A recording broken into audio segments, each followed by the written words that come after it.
is pretty good. Okay. I do see a lot of first-round SFs in my North American pubs too. That's true. The That's camera true. We didn't in have the a closet camera was that not time. working.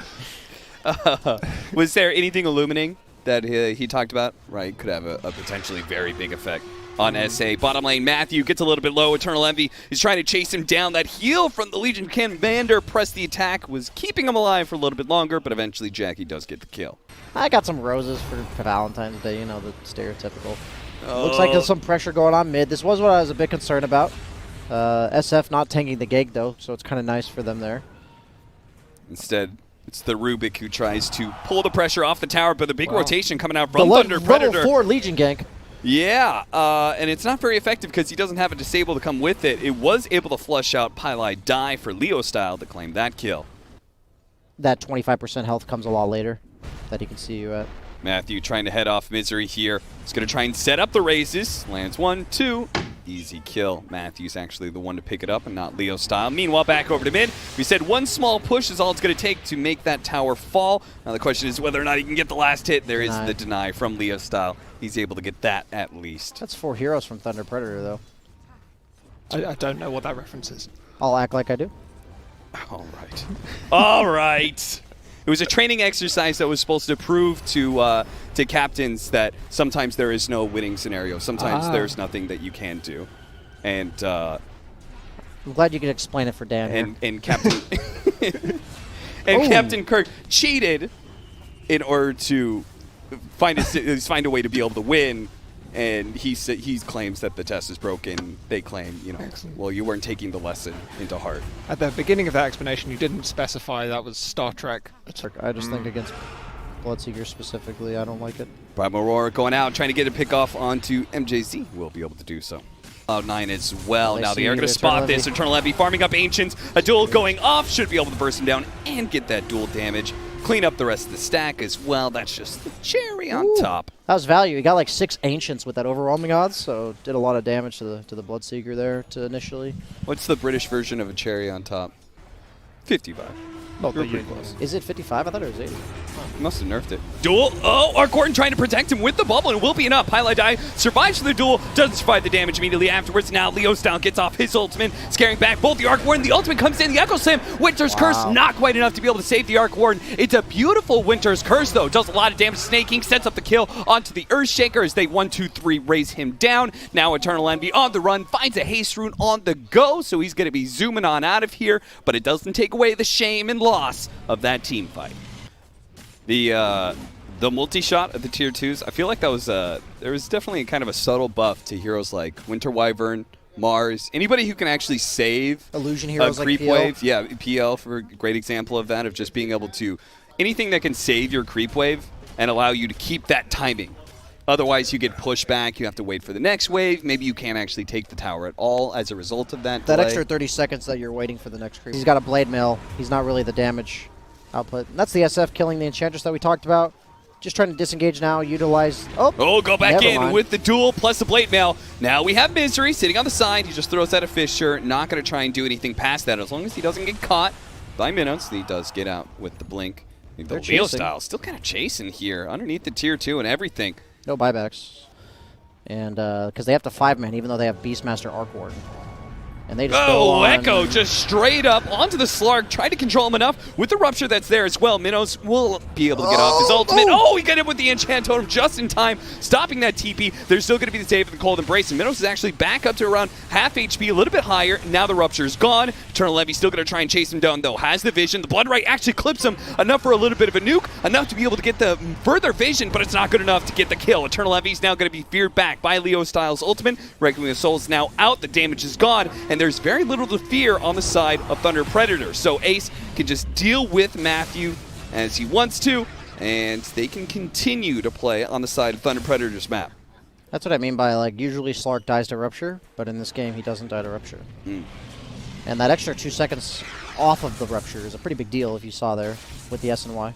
Yeah, absolutely, because they had just Just enough saves, right? He pops his ultimate, he pops Cold Embrace. That's almost the entirety of a Rupture right there. Not do anything with it. Yeah, with all these items, and surely they're not going to give up a second Roshan, but they will. Oh, It's already picked up by Beastmaster Eternal Envy. Illusion. They managed to get the duel onto an Illusion. What a disaster for Thunder Predator, but they're still going to pursue for more. They need more out of this, and that's where Minnow's going to be able to get the lockdown on his Snake King, trapping him. Meanwhile, Misery trying to get the control onto Legion Commander, stuck by the Rupture, not able to go to where, and that is going to be Eternal Envy, laying him down into the ground. MNZ now forced away from that very fast Bloodseekers trying to catch up to him. The Blood Right, they hit the Echo Slam. Still no Dark Pack going off. Gets off the last second here, but he gets Cold Embrace before he can finish off this Earthshaker, and now is getting beaten down to a core. That last impetus shot up into the high ground. Pile die. He don't miss.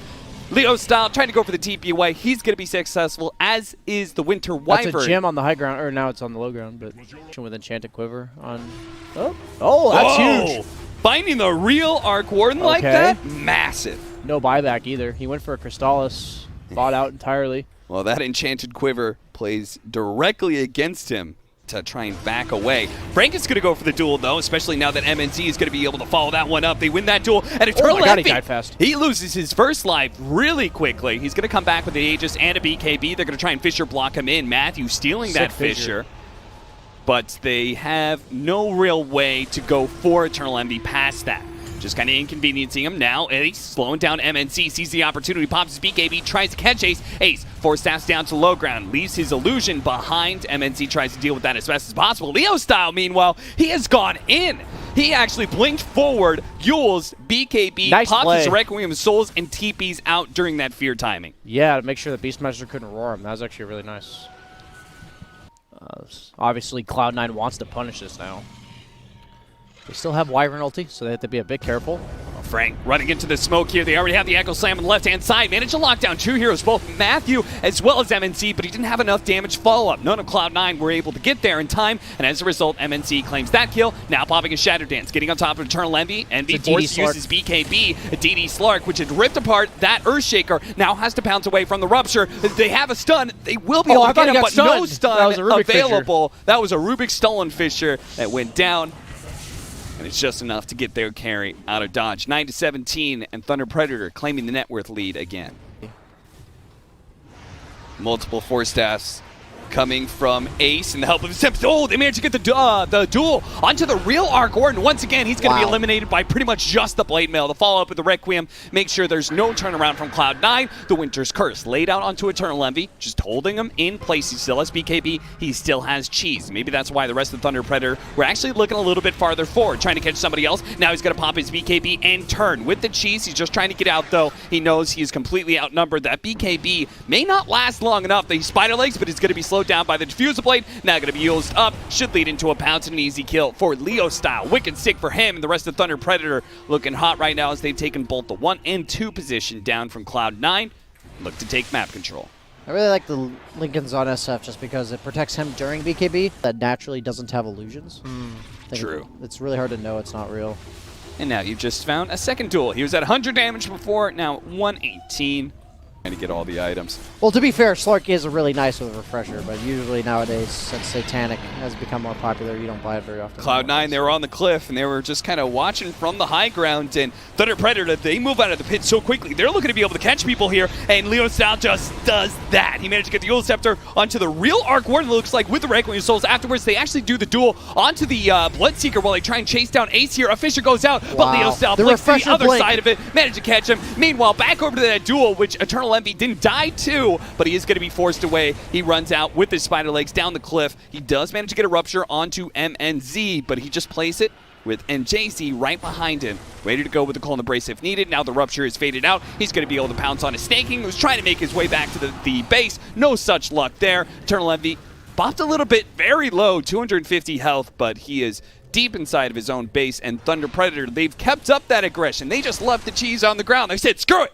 Let's just run straight at them and get whatever picks they can. They're absolutely right to do so. They got a great team fight as maybe give it to Enchantress on the other side as well. Cloud9 also get one. A little bit rough when, a stolen Primal Roar by Matthew, and now a stolen Fissure.